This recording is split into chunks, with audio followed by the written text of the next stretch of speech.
हा सगळा राडा झालेला असताना दुसरीकडे हनी ट्रॅपच्या मुद्द्यावरून नाना पटोलेंनी विधानसभेत पेनड्राईव्ह बॉम्ब फोडलाय।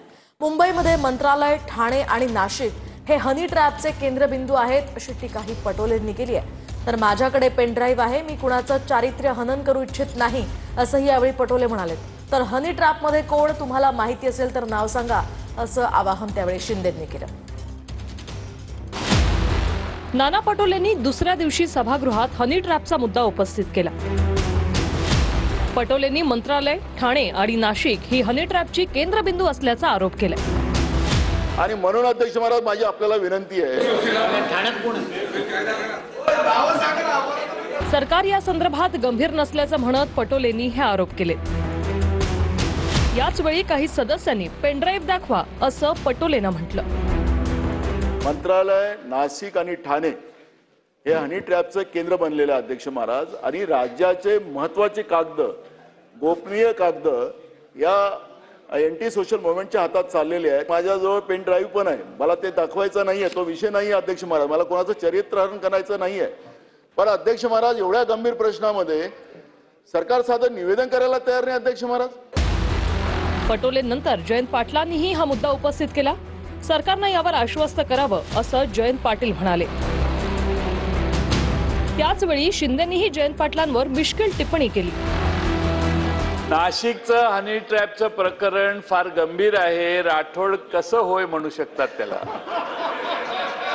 अध्यक्ष महोदय, माननीय उपमुख्यमंत्री महोदयांच्या सारख्या दर्जाच्या माणसाने सभागृहाला आणि महाराष्ट्राला आश्वस्त करावं। तुम्हाला सगळी नावं माहित आहेत का अध्यक्ष महोदय? ती सगळ्यांची नावं आहेत अध्यक्ष महोदय, आपण या बाबी गांभीर्याने घेतलेल्या आहेत आणि आपल्या निर्देशाप्रमाणे शासनाने देखील नोंद घेतलेली आहे। हनी ट्रॅपच्या मुद्द्यावरून भास्कर जाधवांनीही उभं राहत योगेश कदमांच्या भूमिकेवर प्रश्न उपस्थित केला।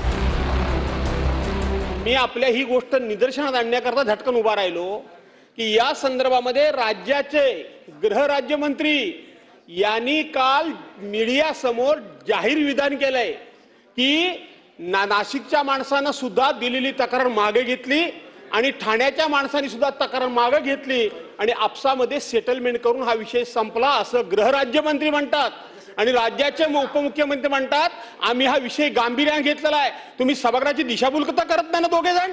मी ज्या केसच्या बद्दल माहिती दिली, मुळात ती तक्रार ही कुठली हनी ट्रॅपच्यावर तक्रार नव्हती, ती तक्रार वेगळी होती आणि त्या बाबतीमध्ये जर का ज्यांनी तक्रार दिलेली आहे, ज्यांच्याविरुद्ध तक्रार दिलेली आहे, दोघांमध्ये जर का कॉम्प्रोमाइज झालं तक्रार मागे घेतली गेली, इतकं सिंपल आहे। ही तक्रार हनी ट्रॅपची नव्हती।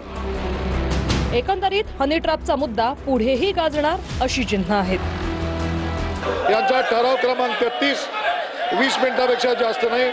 3 राजकुमार बडोले विधानसभा सदस्य यांचा ठराव क्रमांक 43 20 मिनिटांपेक्षा जास्त नाही। ज्याचं नाव येतंय ना, तो गेले 20 वर्ष नाशकाच्या राजकीय पटलावरचा खेळाडू आहे। असा एकही नेता नाही, असा एकही IAS IPS ऑफिसर नाही जो त्याच्या हॉटेलवरती गेला नाही। सगळ्यांचा दोस्त। त्या रिसॉर्ट मध्ये एक रूम आहे, त्या रूम मध्ये 8 कोटीचे कॅमेरे लावलेत शाण्यानी। प्रश्न इथे हनी ट्रॅपचा नाही आहे, प्रश्न हॉटेलमध्ये जाणाऱ्यांच्या सुरक्षिततेचा आहे। अध्यक्ष महोदय, हा गुजरात पॅटर्न आहे। ज्या माणसाचं याच्यात मालक म्हणून नाव येते त्याचं नाव मला घ्यायचं नाहीये, पण असं एकही राजकीय पुढारी नाहीये जो नाशिकला गेला आणि तो त्याला ओळखत नाही। प्रत्येक जण आता मी पण नाही ओळखत, पण मी त्याला अगदी व्यवस्थित ओळखतो। पण पोलिसांनी हे कुठेतरी बंधन केलं पाहिजे। जाऊ द्या, नाव घेतल्यानंतर मी नाव घेतलं तर डिपार्टमेंट मध्ये सगळीकडे जसा ठाप अर्थक्वेक येईल। जाऊ द्या, सोडून द्या ना।